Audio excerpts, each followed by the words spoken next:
and she kept sucking on Marilyn's nipples hard.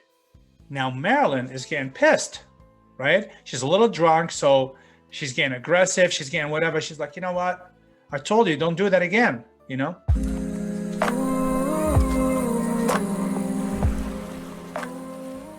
Hello, and welcome to another episode of Story Time. I'm your host, Freddie Shaban. And do I have a great story for you today?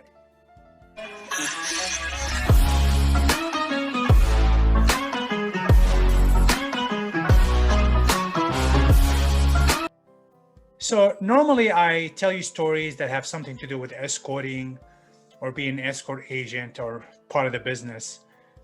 And lately I've been thinking about a lot of things that did not happen to me as an escort agent. So this is one of those stories that is out of that box, if you will. So I hope you don't mind. But I always think about interesting stories and I want to share them with you. Maybe give you a little entertainment, maybe put a little smile on your face, or let your fantasy go wild. So that's what I do.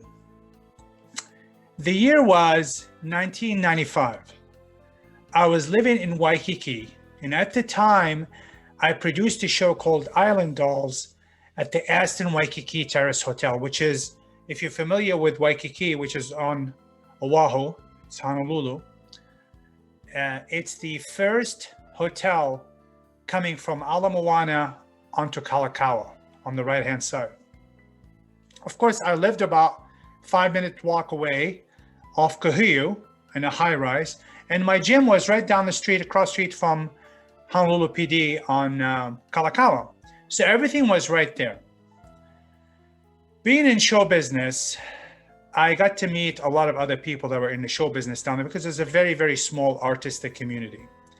And the person that I got my showroom from, his name was Marvin Silverman. He was a manager and part owner of Legends in Concert, which they have one at the Imperial Palace in Vegas, and they opened one up, a big one with a big showroom that seated over 5,000 people right there in Waikiki. So I used to go there all the time and watch the show and talk to Marvin, and he would come to my show and everything like this. He's the one who helped me for the showroom that he used to own as a comedy club and so far and so forth. So on one of those occasions when I was at his venue, I went backstage and I met all the impersonators. They did impersonation, but those were real impersonators. Like they actually looked like them and sang like the celebrities. So they would have Michael Jackson at the time, whatever was hot at the time. Madonna was hot. They had a Madonna. They had a Prince. They had Elvis. And one of the acts was a 19-year-old hottie that looked just like Marilyn Monroe. When you see her on stage and the way she acted and she danced and she sang and all this stuff, you would think Marilyn Monroe came back from the dead. This is how amazing she looked. Beautiful girl, curvy just like Marilyn, no fat, just curves, right hips, nice, big breasts and all that. Beautiful, beautiful girl, blonde. So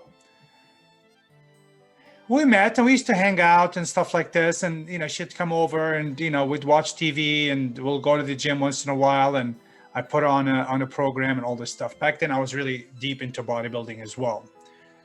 So one time after I was done with work, I used to go over there, or she'll come over, we'll talk and we'll have a rendezvous, right? So one time we coming back from somewhere after work, we went somewhere, she had a drink or whatever.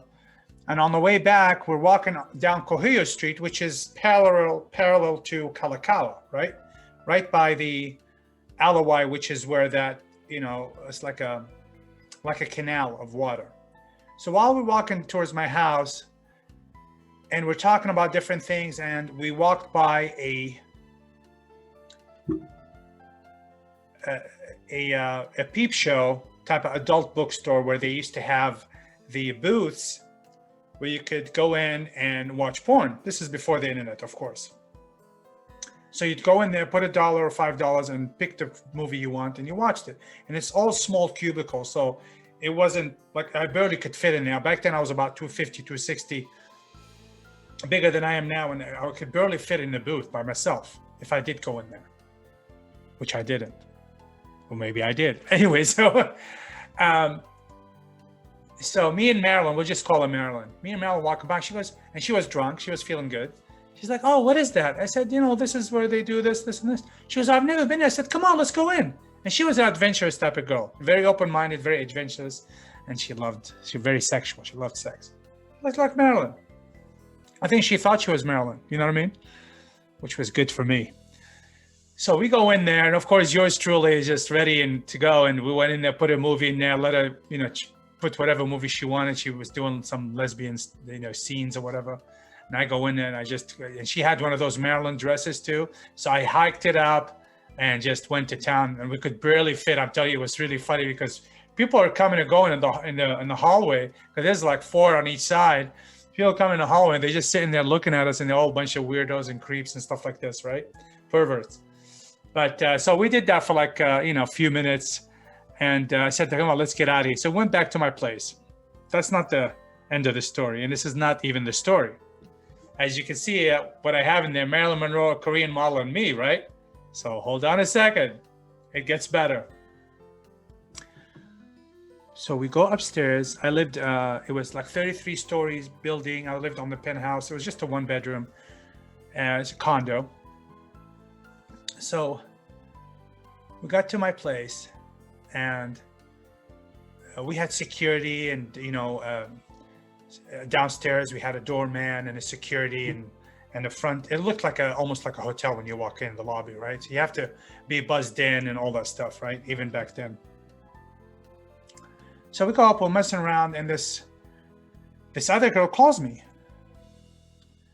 and I don't think I had a cell phone at the time. I've had cell phones, but at the time, I don't think I had a cell phone. Maybe I did, I'm not sure, but she called me. I don't know if it was on the house phone. I had a house phone too. You know me, I like to give you details. I don't know what that has to do with the story, but just bear with me. So, and this Korean girl is really aggressive sexually, right? I mean, she was raised here in the US, but she's originally from Korea, so she spoke Korean and everything.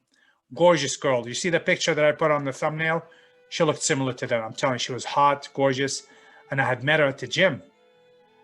And her and I used to fool around, and sometimes we'd go get girls together because she loved girls. That was her thing. And that was our connection, is we like to go out and get girls together, pick up girls together. So she called and asked me, hey, what are you doing? I said, oh, I'm here with my friend, blah, blah, blah. She goes, oh, can I come over?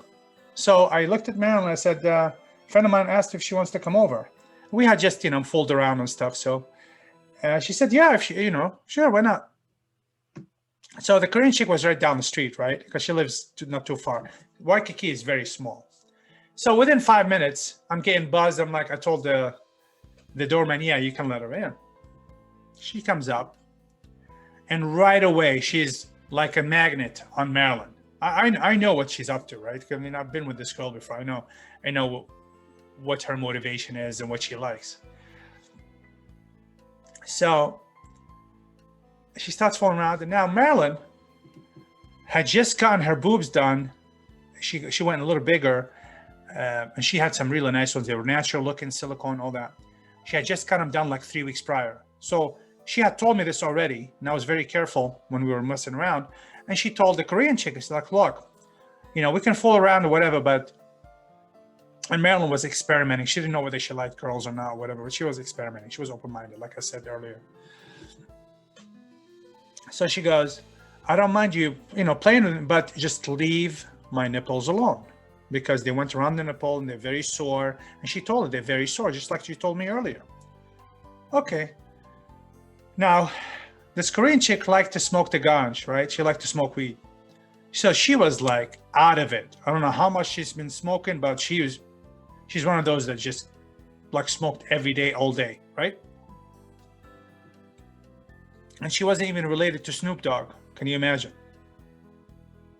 Hey, I'm trying. Anyway, so so they're fooling around and everything, and I'm playing with them and all this stuff, playing around and whatever. And then she kept sucking on Marilyn's nipples hard. Now Marilyn is getting pissed, right? She's a little drunk, so she's getting aggressive. She's getting whatever. She's like, you know what? I told you, don't do that again, So she did it like 3 more times. And then by that time, now they're going to go to blows here, right? They're going to start fighting. So remember, everybody's naked, right? So I said, look, man, you got to leave. Okay. You just, you're not getting it. You're not getting the hint. You're too high, whatever's going on. She doesn't like it. She's asked you many times, just go right now. Okay. Just leave. She doesn't want to leave. So I pick her up. Now she's naked. Put her outside my front door in the hallway and grabbed her stuff and put them outside next to her and closed the door. She's banging on. Now it's like 2:30, 3 o'clock in the morning. And this girl is banging away at the door like a maniac, waking everybody up. Banging at the door. Come on, let me in, you asshole. All this stuff, right? And she's got a mouth on her. So I'm like, man, just leave, man. They're going to call security. You're going to start a problem here, whatever. Sure enough, here comes security. Took her away, right? And, people are calling me from downstairs. They're like, what the hell is going on? We're getting complaints. Long story short, she was too aggressive and she didn't listen. She was high and she wanted Marilyn real bad, but Marilyn was not having that aggression. And she really heard it and she was sore. But anyway, so Marilyn and I afterwards, we still had a good time. We rock and rolled in bed and we had a great time and we're laughing about it. The Korean girl called the next day to apologize and all this stuff. And she was trying to get me to hook her up with Marilyn. Marilyn said, no matter what, I never want to see this girl again. Right? That was it. So we went on and we stayed friends, Marilyn and I, and me and the Korean chick was still went out and grabbed girls. And she was just a crazy bitch, to be honest with you. Anyway, so this is all I got for today. I'm sorry if it's not as exciting as you're probably used to, but hopefully it was a little bit exciting, a little bit entertaining. And I wish that I could tell you a little bit more about the story, but unfortunately we're on YouTube, so I can't really expand on the graphic details on the sexual part. So I hope you understand that, but I'm sure at least I get your imagination going. Thank you so much for watching. I'm your host, Freddie Shaban. Stay healthy, stay safe, and stay happy.